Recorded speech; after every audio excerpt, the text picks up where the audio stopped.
Good morning, everybody. I wanted to post a vlog this morning that's a little bit different. I think most of my vlogs over the pandemic have been about helping businesses and candidates who are looking for work and giving tips on the local employment market and CV advice, etc.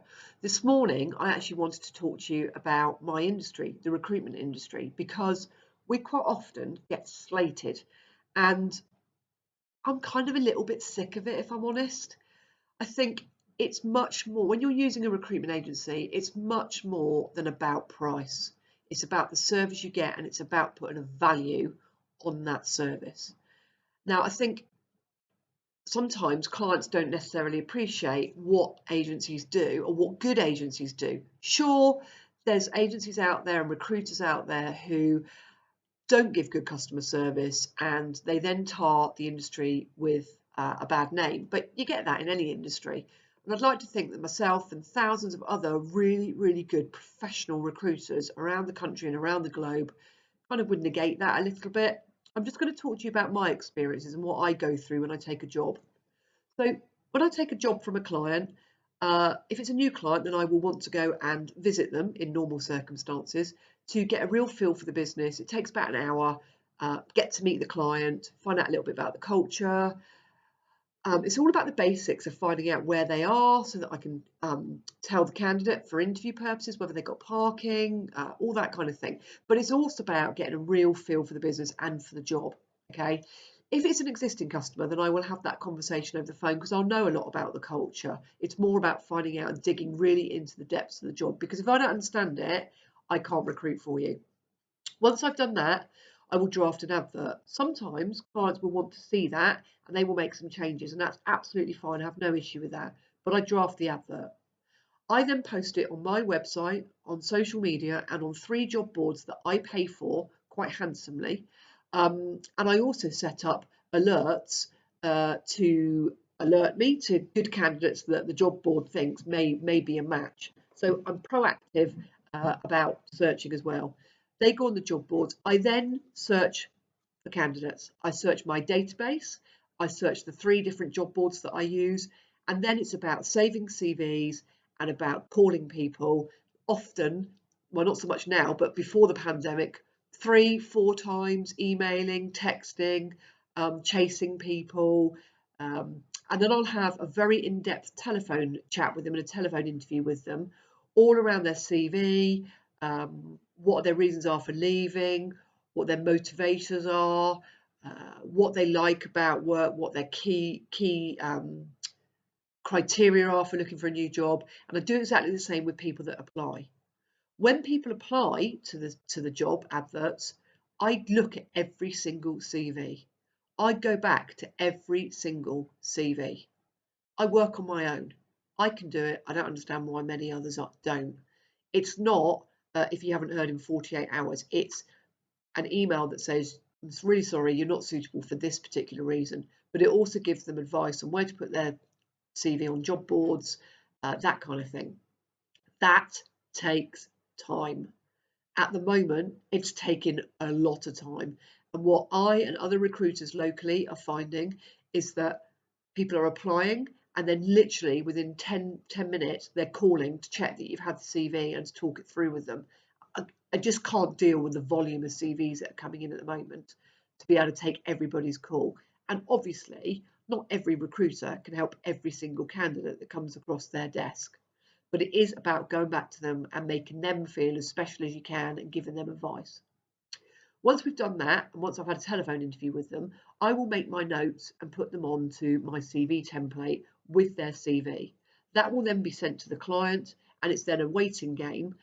Quite often I'm having to chase the client to see whether they'd like to interview. It's then giving feedback to those candidates as to whether they've got an interview or whether they haven't. And if they have got an interview, I then, before the pandemic, would have arranged for them to come and meet me in my office for 30 minutes. But during this, and probably going forward, just for time frames for candidates, I've been having video interview prep. I send a documentation first to the candidate with all the details they need for the interview, who they're seeing, directions, interview tips, bits about the company, the job description. That all takes time. And I'll talk that through, and that takes about 30 minutes for every single candidate without fail that goes on an interview through Aspire Jobs. They then have the interview. On the morning of the interview, I will text every single one of them a good luck message. They then call me after the interview and give me their feedback. I then get the feedback from the client, and I give the client the candidate's feedback. Quite often, I'm then having to give feedback to the candidates to say whether they've been successful at going to the next stage of the process, or whether it's a negative, unfortunately, and giving them feedback to help them for the future. Once they've had first or second or even third interview, if a job offer is made, invariably it's made via me. This is where I call people, I'm having to coach them about giving their notice in, I'm having to particularly coach them about being counter offered and remembering what their real reasons for leaving were, which weren't invariably around salary. I then deal with all of that. I will go back to the client to confirm it. I then confirm it in writing to both the client and the candidate so that the client can get an offer letter out in writing. I manage the whole process of the candidate giving their notice in, and I'm updating the client at all times. During their notice period, I'm keeping in touch with the candidate to make sure that we're trying to minimise the risk of them dropping out. I check them in on the first day. I send them a good luck card to arrive on their first day at work, and then I send my invoice. That all takes time. And I think if you're just buying on price, and I understand that we are in really, really tough times for a lot of businesses and a lot of industries at the moment. It's no different in recruitment. It's really, really tough. Okay. And I think what's really galling is when you've agreed a fee with a client and you've got signed terms, and then they're coming back and trying to renegotiate it after they've made an offer, because that's not fair on the candidate. So my advice is, you know what, we need to start really putting a value on the recruitment industry. If you're just buying on price, or if you're shotgunning out your vacancy to multiple agencies thinking that you're going to get great CVs from all of them, it's just a false economy, because what happens is invariably we're all fishing from the same pool, we're all using similar job boards, and then it's a almost dog eat dog of who can get the candidate first.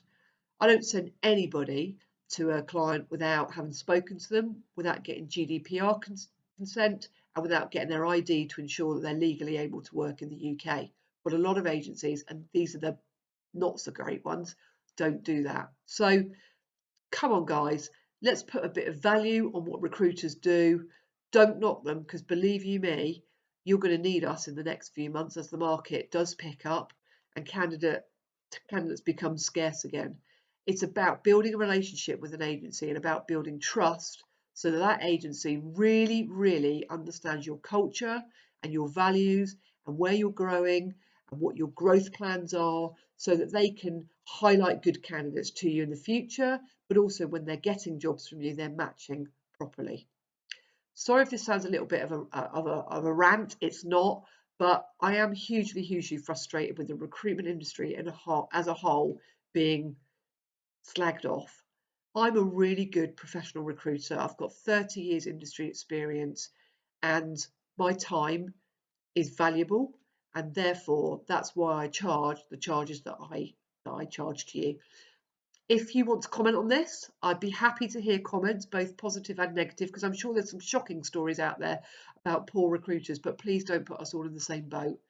07974 429 217. You can comment on LinkedIn, or you can email me at helen@aspirejobs.co.uk.